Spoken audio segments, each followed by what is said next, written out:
All right, welcome to Black Label Headquarters. I'm Troy Bell, CEO and President of Black Label Supplements. Today we're really excited to have Jeff Mann on the podcast with us.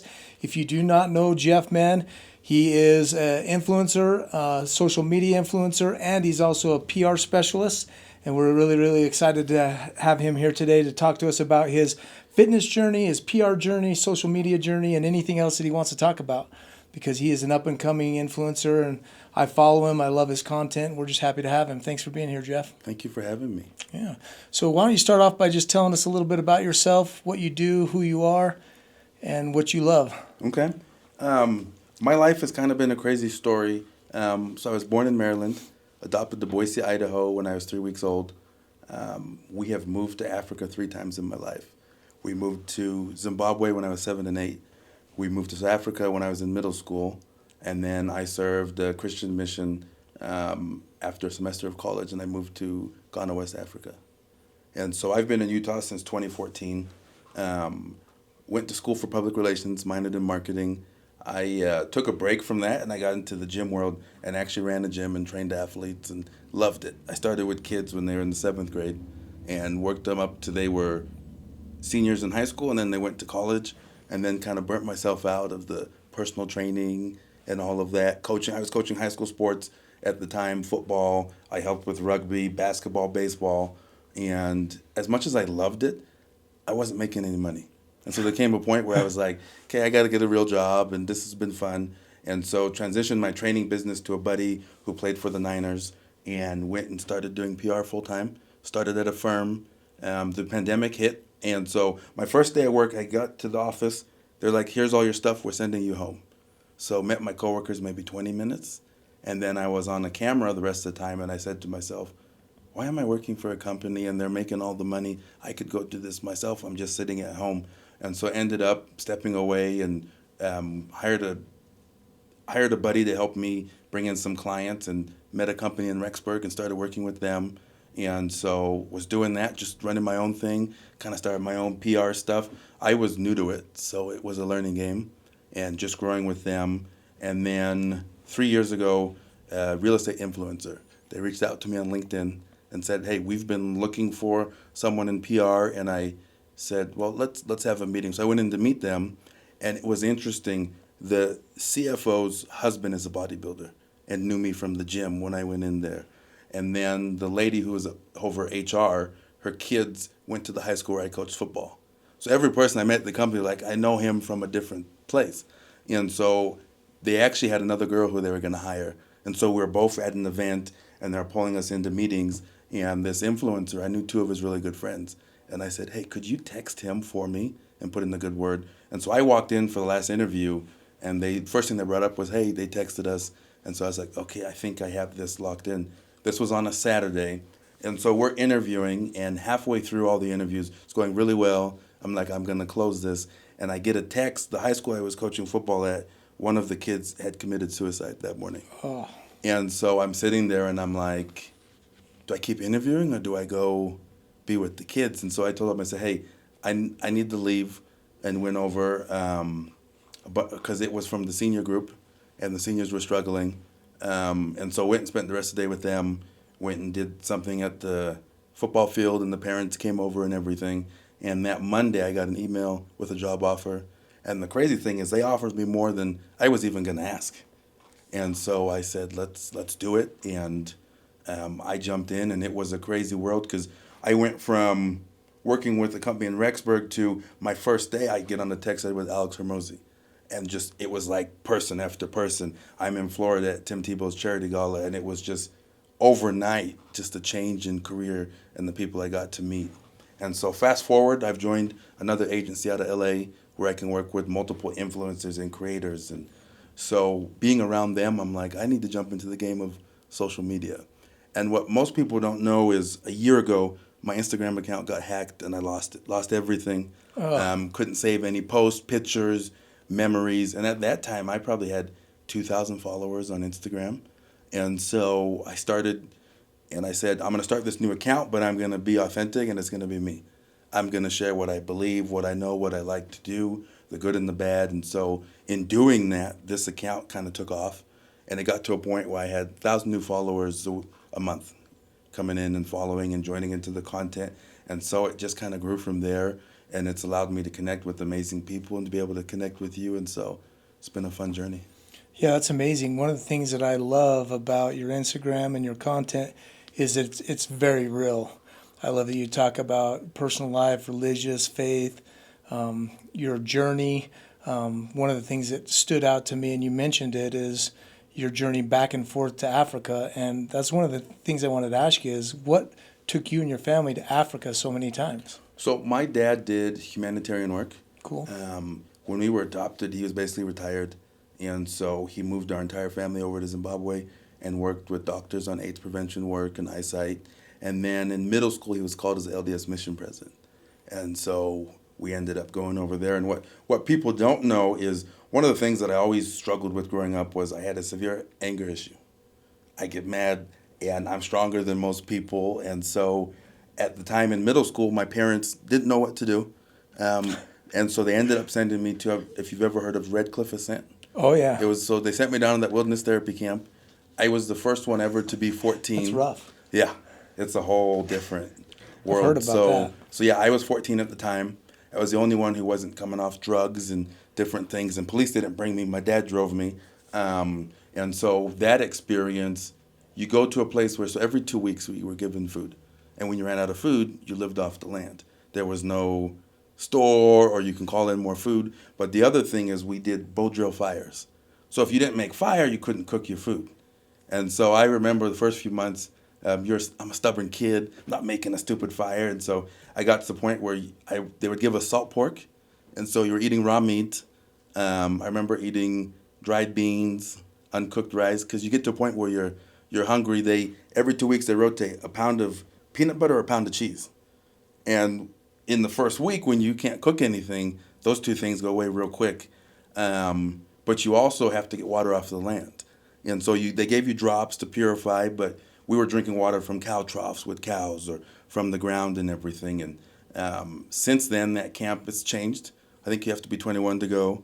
A lot of stuff that they put us through, you couldn't do. I mean, I have frostbite on 2 toes that I still haven't got feeling back because Utah wilderness, negative 20-degree weather, and you're sitting out there shaking and stuff. And the crazy thing is, first time I made fire, when you make a certain amount of fires, they give you a bottle of honey. And back then, when you get that honey, it's like you've won the lottery. It was the best thing possible. And I happened to be there through Thanksgiving, Christmas, and my birthday's in January. And it was just those 3 months. And I got a letter from my parents while I was there that my dad was called as a mission president. So I knew from that experience, I'd be going home for a few weeks and then moving to a foreign country. And so finished that camp, ended up graduating, and then we moved to South Africa. And that was a whole different experience because, it's one thing to be African American and live in Boise, Idaho. It's not a lot of people that look like you. But what people don't realize is you can move to Africa where everyone looks like me, but I don't speak their language. I don't understand their culture. So I don't relate to them whatsoever. And so in the same line, you almost are still sticking out because until I could learn the languages, you really didn't fit in. And then we went to a school where it's all boys school, uniforms, they could still hit you. I tell people it was basically like Harry Potter. The first thing we did is they put us into a house, and then you had the prefix and everything, and it was the same type of thing. In the house, you have games, and you earn points and different things. And so that was the second time we moved to Africa. It's where I learned to play rugby. I had played football, and we got there, and the rugby coach, he just sees that I had size. And so he looks at me and smiled, and he says, come play this weekend. We're just going to throw you the ball, and we want you to run straight and put it down. And so I scored first game I played, and it just hooked me. And one of the things that helped is I was at a school where it was predominantly white. But in South Africa, every sports team has to have a certain amount of each race on the team. And so because of that, I was able to make the varsity team because I didn't have many black kids to put in that spot. And so that's where I learned to play rugby, and I was able to travel to Cape Town and Joburg and go on these different rugby tours. And then the third time I moved to Africa was my own mission. Went back to West Africa, so it was my third time going back to Africa. And the crazy part with that is I knew what I was getting into, and so I ate like crazy. and it was the heaviest I've ever. I was probably 300 and something pounds in 4XL, and my buddies tell me I couldn't button my suit, and I was basically waddling. And because I remember my first companion ever rode me on a bike as far as possible to just get me to drop the weight. And one of the things that anyone who knows an LDS mission, you're away from your family for 2 years. And my parents worked for the LDS Church, and my dad had designed some self-reliance programs. And a year in, I got a message and a phone call that the church had assigned my parents to my mission. And so I would be in the opportunity where I'd be riding my bike and my mom would drive by, or I'm in a room training and they're in the room training next to us. That is and crazy. It changed the whole experience. I spent my last year and a half in one area in the farthest village on the opposite end because it was away from my parents. And that was a unique experience. You know, my dad came out to my apartment. We didn't have my mom because I don't think she was ready to see you're getting water from a well, you don't have electricity, you're not in the nicest of places. And so, yeah, having spent 7 years in Africa certainly has, I guess, changed the way I look at life, the way I look at material things. It's a beautiful country, and I'm grateful for the chance I had to live over there. Yeah, what a great experience. I don't think many people would have that experience. And the way you talk about it, I know it's helped shape and develop you. You know, you talk about rugby. Now you obviously, you know, I did not know you were overweight at one point in your life. Obviously, you're extremely fit now. What did rugby, organized sports, and those things and your life experiences, what did that teach you that's helped you in your fitness journey? It taught me how to harness my competitive edge. I hate to lose. And in fact, I remember there was a rugby practice. I snapped one of my teammates' femurs because it was a tackling drill. And if you missed the tackle, your team had to run a lap around the whole field. So about our eighth lap, I'm like, So I tackled him as hard as possible, and his leg snapped, completely flipped around. I've never ever seen an injury like that. But it did two things. I was able to compete, but also it was a way for me to channel whatever frustration or anger that I had into a game. And so that allowed me, I think, to understand how do you channel your emotions into certain things. But team sports, competitive sports have taught me, it's really the lessons I've taken into business. And it's just how do you coexist with other people with differing opinions, differing ideas, but also work towards a common goal. And it's something I found in business because you run across all sorts of different people at different companies, and people have different ways they want to do things. And so sports really taught me how can you come together as a unit and achieve something. Yeah, I think, I look back at my experiences in organized sports as a young man through the high school years into college, and the relationships, the lessons learned, those things are invaluable. I like you said, I think they shape you into the person that you are. Not only, in the business life now, but I think it also changes your mentality. That competitive nature that you can learn at a young age, it changes who you are. And I see that a lot in you. That's interesting. The slogan at Black Label Supplements is grind, hustle, win, repeat. And when I look at Jeff Mann and I see you traveling around doing podcasts, doing all the things that you do, you're a grinder. What do you attribute that to? My mind doesn't rest. So people call me crazy. If I get an hour, 2 hours of sleep at night, I'm happy because I'm constantly thinking on what's the next thing, what's the next person to connect with. And so I'm just constantly going. And for me, I think it fuels me. I actually get more energy from the more that I do. I struggle to just sit and do nothing. My mom hates riding with me in the car because I'm constantly on my phone going if I'm driving and stuff because I have to be doing something. I went with my cousins to see the new Mission Impossible movie. I didn't realize it was going to be 3 hours. And so 2 hours in, I'm like, I'm sorry, I got to get some work because I just sitting there watching something, eating popcorn. I was like, this is 3 hours that I'm wasting essentially. And so I just have always been a mover, a goer. I learned about a year ago that the more that you give if you give more than you take, there's a different energy that comes. And so I've always created my career, my life on how can I give to others. And in doing so, it's opened way more doors than if I'd ever just walked in and just tried to take for myself. No, I think that is something that the world needs is more givers than takers.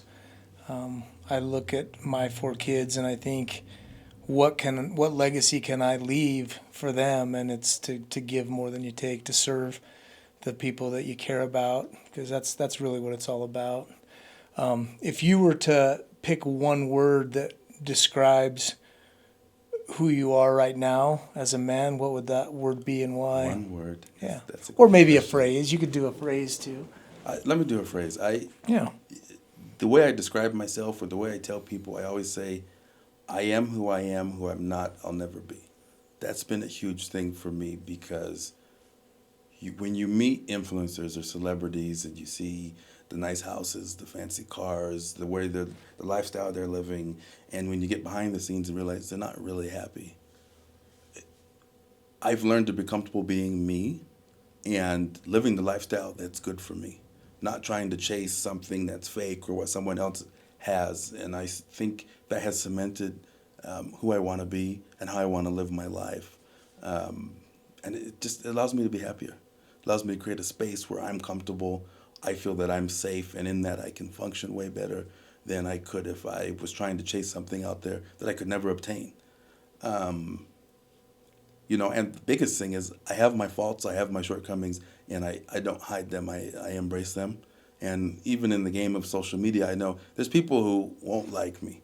There's people who won't connect with me, and that's fine, because there's people that will like me and people that will connect. And if we're focused on the negative so much, it plays with our mind. And even if you look at the social media posts, what people don't realize is every negative comment helps the algorithm. Instagram doesn't dictate this is negative, this is positive. It's just seeing people interacting. And so you learn in the game of social media is you welcome both. I am a believer in the universal laws. And the law of polarity states that for every negative, there's a positive, but every positive, there's a negative.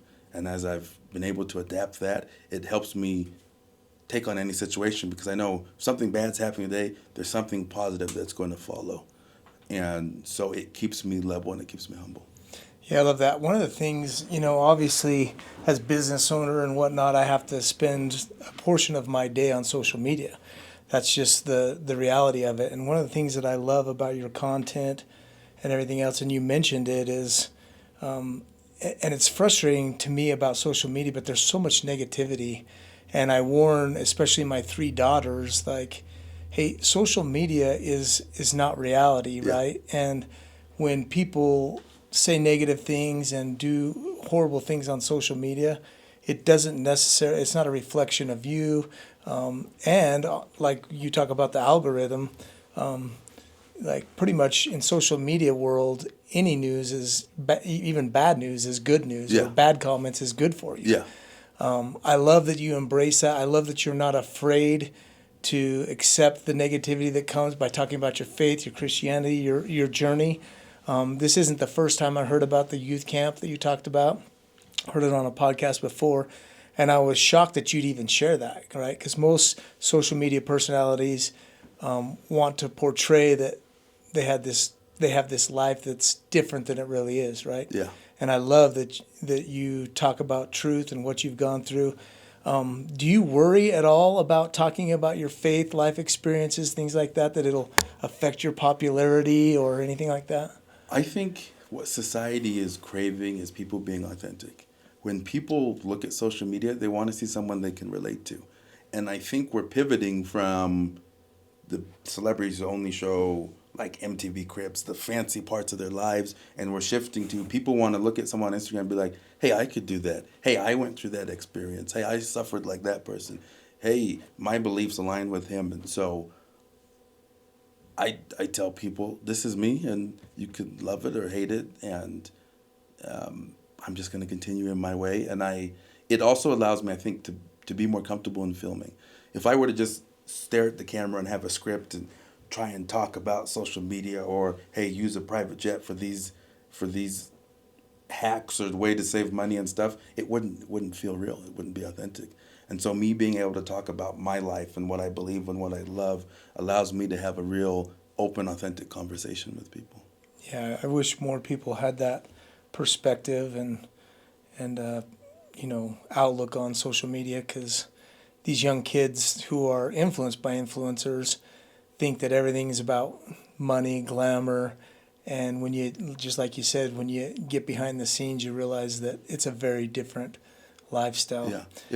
If you don't mind, Yeah. there's actually a question that I wanted to ask you. With your life and business experience, I'm curious for you, if you were to have dinner with 3 people from history, dead or alive, who would they be, and what would you guys be eating? Yeah, that's a good one. The very first person that I think of would be Jesus Christ. That'd be the first person I'd ever want to meet with, just because to me, he is the light. He is everything to me. He's my Savior. He's the reason that I do everything that I do in my life. So I would love to have dinner with him, and one day I know I'm going to meet him.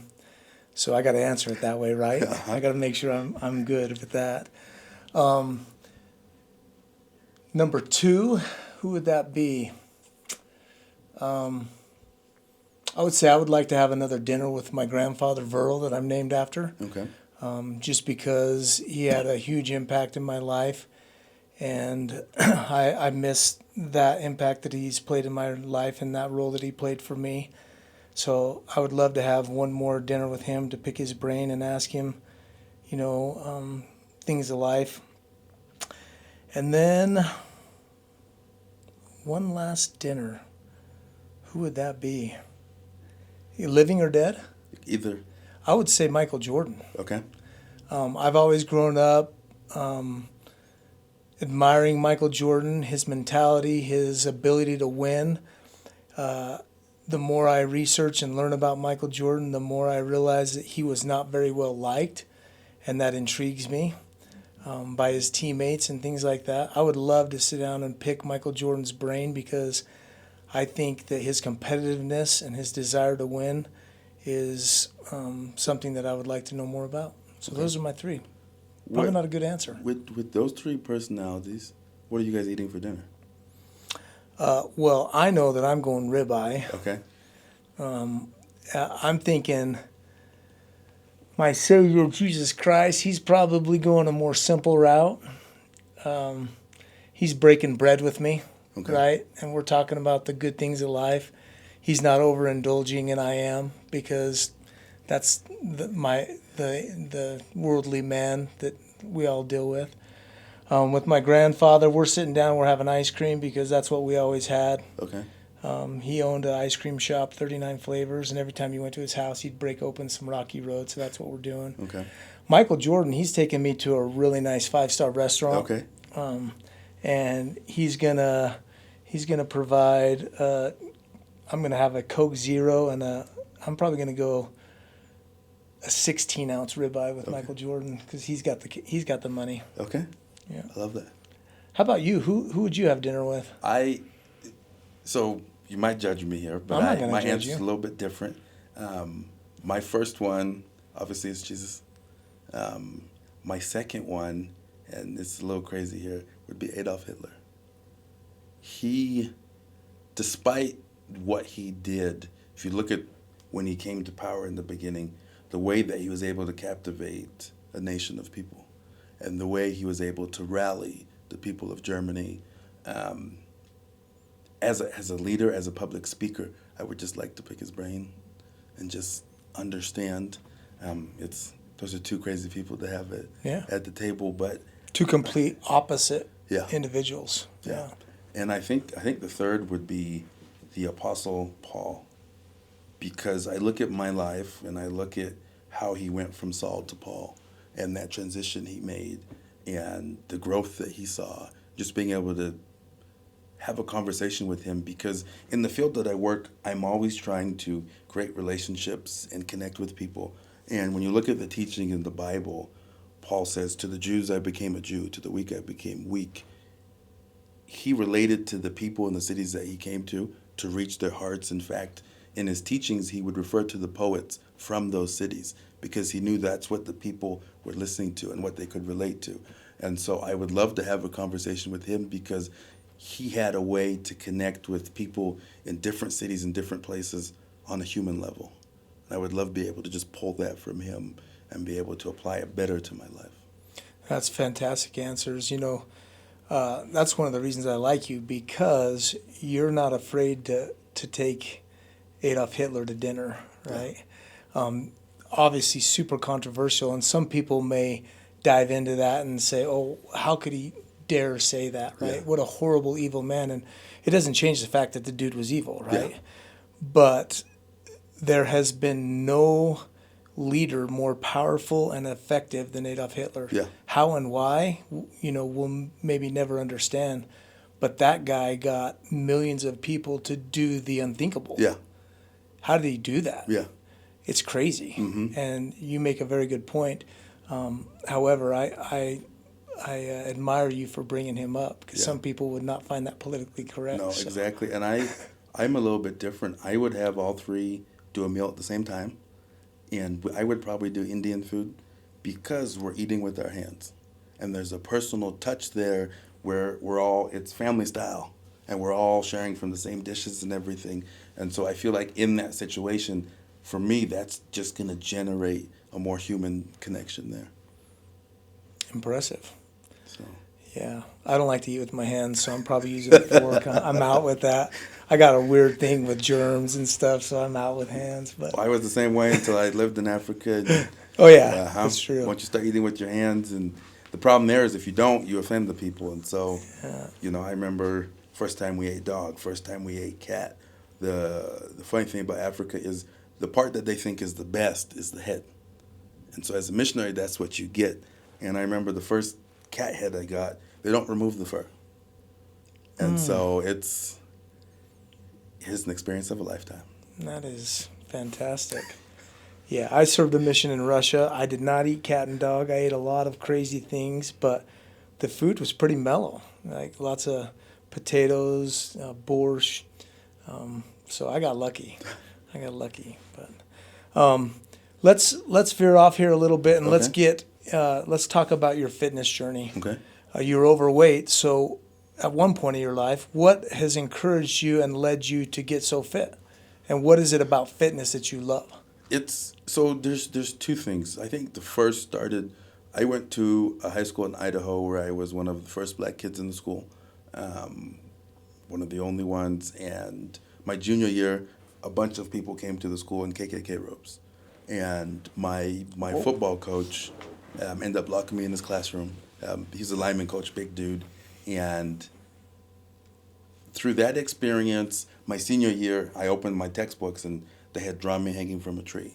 And these different experiences, I said to myself, I'm going to turn my body into a weapon so that no one thinks they can approach me that way.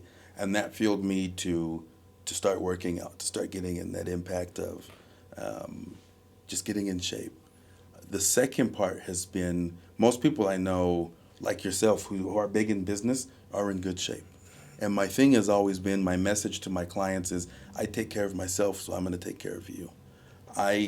In terms of taking care of my health, I don't think I could not take care of it and then go up to a client and be like, hey, trust me with your money, with your needs and everything. And I won't take care of myself, but I'm going to take care of you and step in and help you. And so for me, just being able to have a little bit of muscle when I meet someone, I shake their hand, it sticks out, and they know and they understand and it registers. And so it's the whole thing of, body language sends a message before I even open my mouth, which has been good. It's been fun. It's to be African American and in somewhat good shape and living in Utah opens up a whole different ball game. I can go to a Neaters in Provo and I'll have kids come up and say, hey, good football game last night, or good luck on the game, or I've been at Walmart and the old guy, what's your 40 time? How's the team looking and everything? And before it used to just really annoy me. And then I started doing personal training and I started to realize, wait a second, just based off look, these parents are bringing their kids to train with me. Yeah. And they would never ask what what certifications I had or anything. There's like, oh, he must know what he's doing. Take my kid, train him. And so I turned something that bugged me into a positive, and um, it's just been a journey. It's become part of my lifestyle, going to the gym, working out. I still, like most people, I struggle severely with body dysmorphia. I could work out. If I miss a day, I feel like I'm back completely out of shape. I'm the same way. Hmm. It becomes almost a mental game, Yeah, mental challenge. You miss one day and you feel guilty, yeah. right? It's hard. And now when I do trips, I honestly plan where I stay around where a gym is, because then I allow myself no excuse to miss the gym or to not work out or to not be able to move and get the blood flowing. But I still look in the mirror and I'm like, this person has no muscle. He's out of shape and everything. And it's a constant battle that I face every day. And I just continue to go to the gym and everything. But I think that's what makes you who you are, right? I suffer from the similar thing. You know, growing up, I was from a family of 7, and we had to fight for everything that we had. You know, we weren't very well to do. And sometimes I have that perception too. You look in the mirror, you think you're not good enough. Like, why am I not bigger or leaner or whatever? And I still have that. And I think part of it is, you know, your personality, how you were brought up, your experiences, you know, like your high school experience. I mean, as a white guy, I'm never going to experience that. I don't even know how to relate to that. Yeah, I sympathize with it. I think it's terrible, but it's like your life experiences are very different than mine, but it leads you to the same path with, you know, fitness and everything else. There's something about fitness and exercise that just does something for me, right? You know, you mentioned like successful people, you know, should look a certain way, should be disciplined enough. I agree. And that's probably not a popular opinion, but if I'm going to go on a speaking tour, if I'm going to go out and say, hey, look at me, I'm your leader. If I look terrible, feel terrible, and I don't look like a healthy, motivated individual, what makes me think that they're going to follow me as a leader? yeah. Right? It's a crazy thing, and probably controversial, and some leaders may not like what we say about that, but there is something to be said about a leader that takes care of themselves enough and cares enough about how they look, feel, and perform that has helped them get to a certain place in leadership. Not saying that there are not good leaders that aren't fit, but like when you come through the door and I see you in person, I'm like, yeah, he looks as good as I saw him on the podcast. The dude's legit. Yeah. He's disciplined. Yeah. He's careful about what he puts in his mouth, and he hits the gym. That tells me who you are immediately. Yeah. So, yeah, pretty interesting. But we got to get over the guilty thing about if we miss a day at the gym. I know. It's such a hard thing. But yeah, and some days I've driven to the gym and I get there and it's, you don't want to go in, and I'm like, just go hit the bike, hit the sauna. You did something, do a little cardio. It's also a balancing act, because when you are in the social media space in a place like Utah, is so many people at the gym know me. So it's also being able to conversate, but also get my workout in and achieve what I want to do. And a lot of my buddies hate working out with me because it's a million people you're saying hi to on the way and everything. But also it's the field that I work in. It's just connecting and networking. And so for me, I love it and I hate it. But it's a journey that I think will continue forever. And I'm blessed when I travel with my dad, who's, mid-70s. He goes with me to the gym every morning. If we don't make it in the morning, he goes at night and everything. And I'm over here working out and moving slow, and I see this 76-year-old on the treadmill running away. And love it. He's going to Patagonia at the end of the year with my brother-in-law and my sister, and so he's been training for that. And I'm like, well, if he can get up and do it, I have no excuse whatsoever. And so it's just carving out the right time to be able to do it. Good for you. And hopefully extends our life, right? Yeah. I mean, I have 4 kids, and fitness didn't matter as much to me in my mid 30s because I was just like worried about career and everything else. But now it's like I turned 47 today, and I'm like, I wanna be there for my grandkids, Yeah. right? I want to be there for my kids, and so fitness has become a different thing in my mindset. It's about extending life and feeling better and being able to do the things that I want to do at a later stage in my life, which is making the fitness journey a lot funner. But Yeah. anyways, as far as your fitness journey goes, what is your like go to what is your go to workout? What is like, hey, today is leg day. Jeff is on fire. He's happy. I used to hate legs. And now Okay. legs is probably one of my favorite things to do. um, yeah, that's probably my favorite. My least favorite is probably shoulders. I have a bad shoulder, and so it's just painful to throw it around. And I don't have the greatest range of motion because of my traps and my shoulders and stuff. So a lot of movements it's hard for me to do. But I love a leg day. I love just throwing the weight around. You get the nice leg pump. The veins are going. It's nice. So when you're going to the gym, you're having one of those days where you're feeling like, oh man, it's not leg day, it's shoulder day, and that's not what I'm feeling today. How do you get motivated?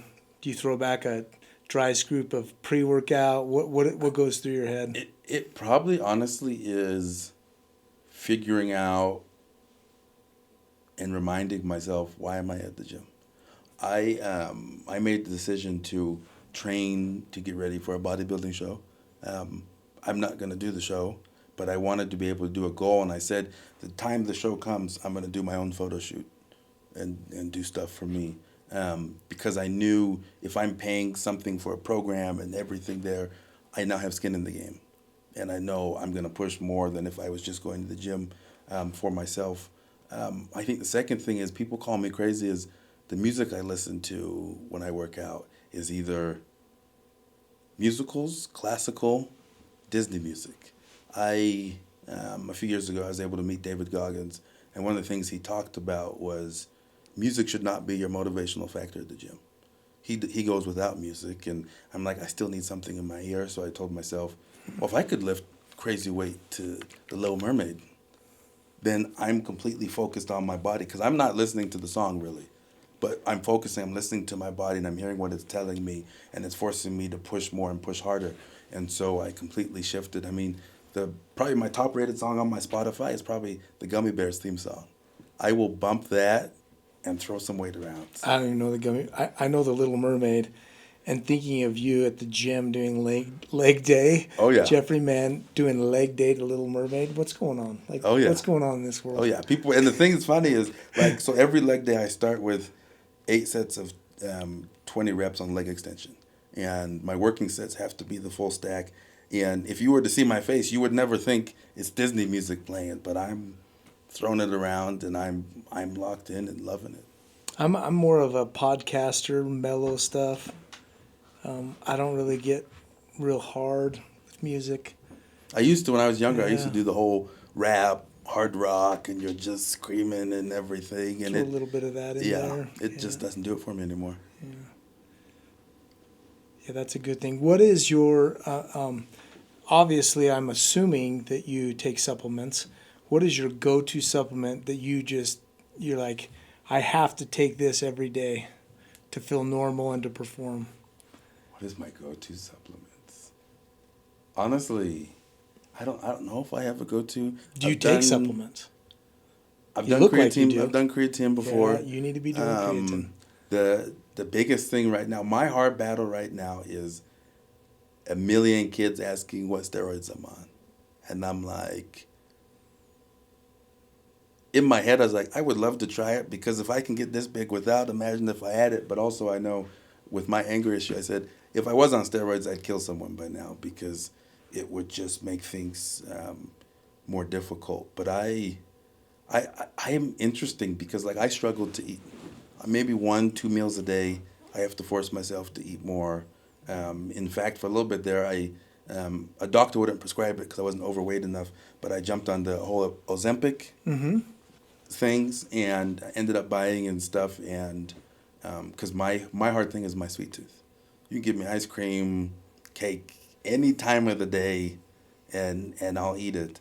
And so I started that to kind of curb those and dealing with that, and found some replacements for that. But I could be better on my supplements. I don't do the fish oils and all of that. We're going to get you set up today. But we'll get locked and loaded. Yeah. Because in fact, when we were driving here, I was talking to him about, have you ever done the creatine powder versus the creatine gummies and different things, and my power to them. But like being in Utah, every kid in Utah is obsessed with Bucked Up.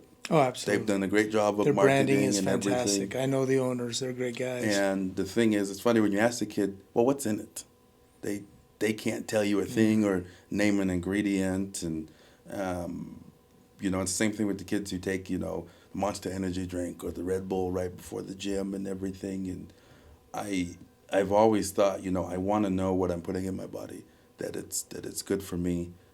I've had a million buddies who tried to start a supplement line, and I had one who probably just about killed me because it was this fat burner, but he mixed the different doses in these pills, but it was all in the same pill bottle.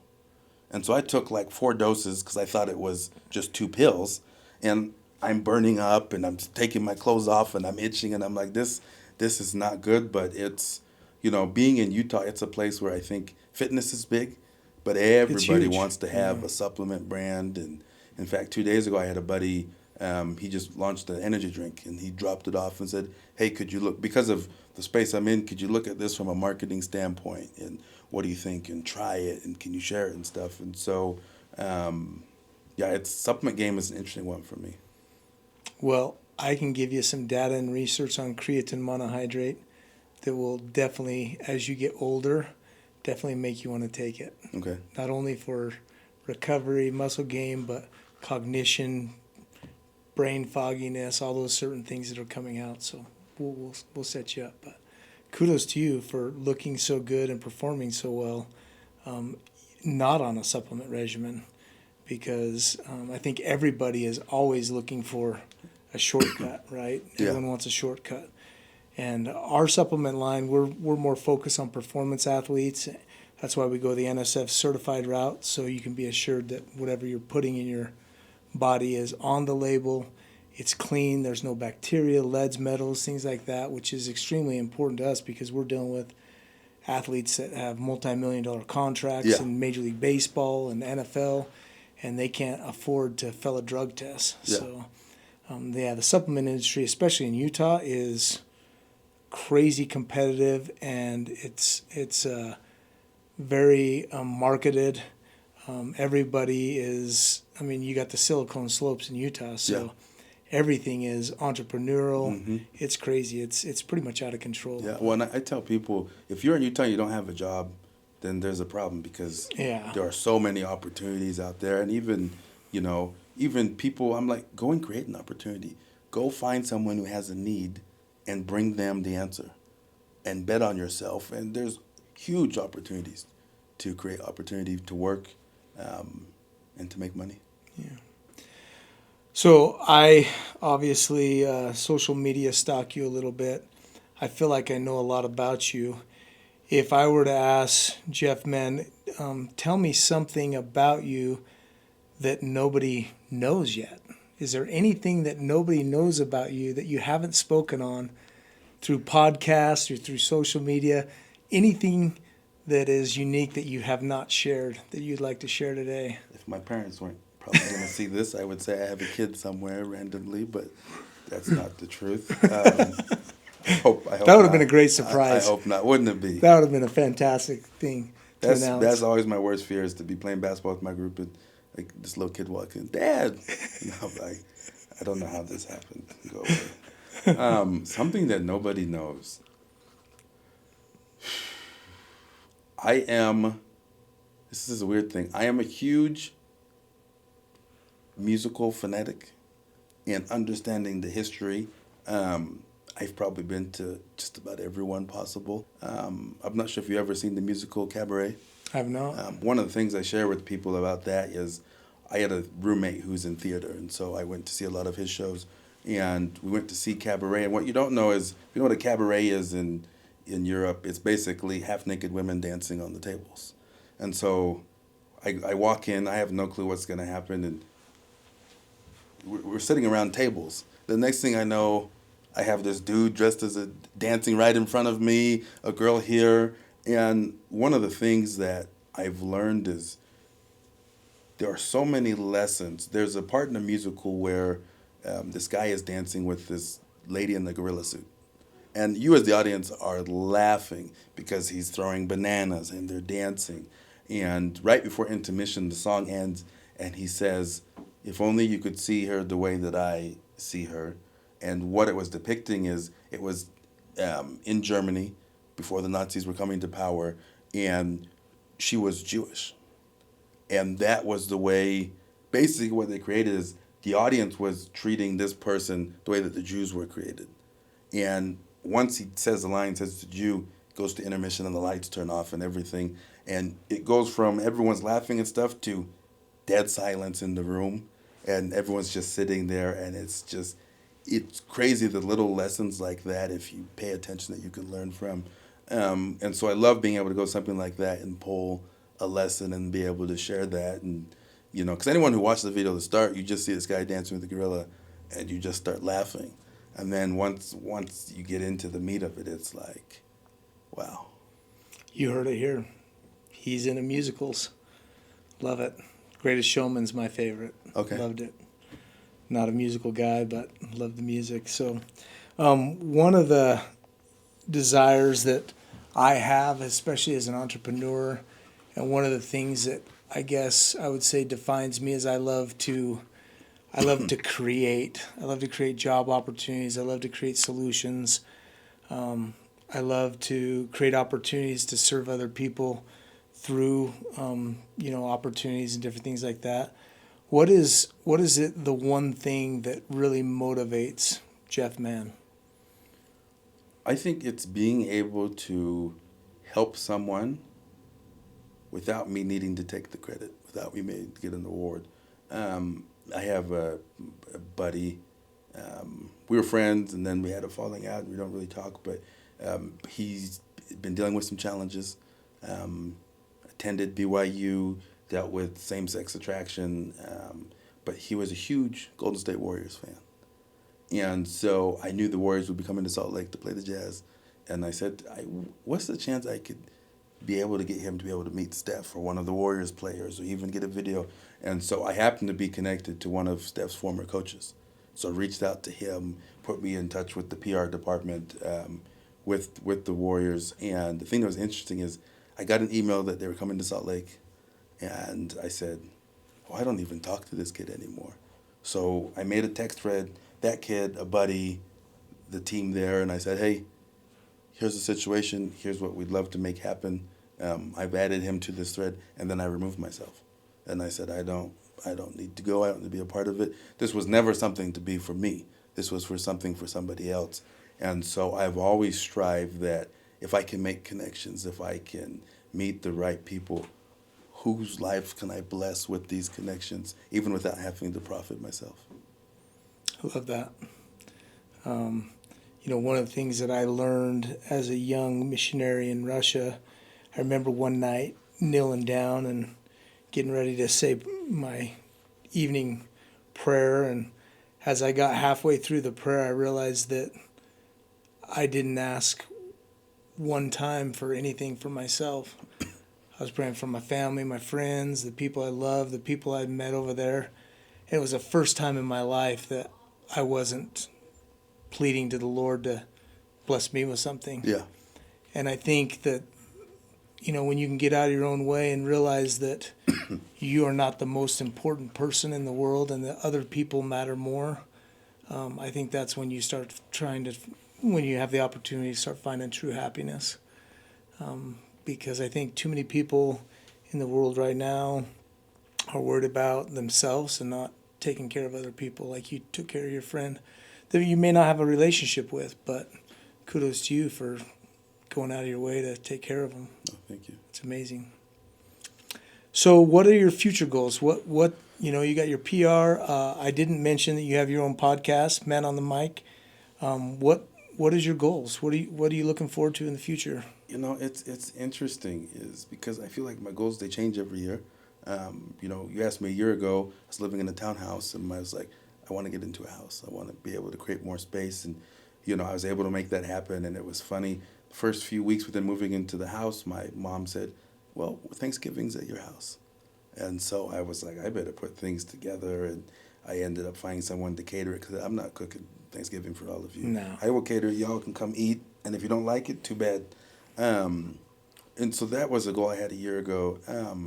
I think for me right now, my biggest goal is to just continue to be able to help people and to be able to just go out and connect with people in different states, different places, and offer, whether it's advice or my skills or my talents, or any way I can just show up for them, I think is my ultimate goal. And really it would, eventually I would love to either be owner of an agency or a firm or, just be able to be consulting with businesses and companies and people trying to do social media and just be able to offer a different opinion or a voice. I love that. Well, we'll be looking out for you. I really appreciate you coming. Thank you for having me on your birthday. Yeah, what is your Instagram? Just Jeffrey Mann _ you look it up and find me and go check him out. Tune into the content. We have some fun. His content's great. It's clean. It's uplifting. It's motivational. Make sure you go check him out. So really appreciate having you. Thanks for traveling, and good luck to you. I'll be watching you. Thank you. Yeah, thanks. We'll see you. Thank you.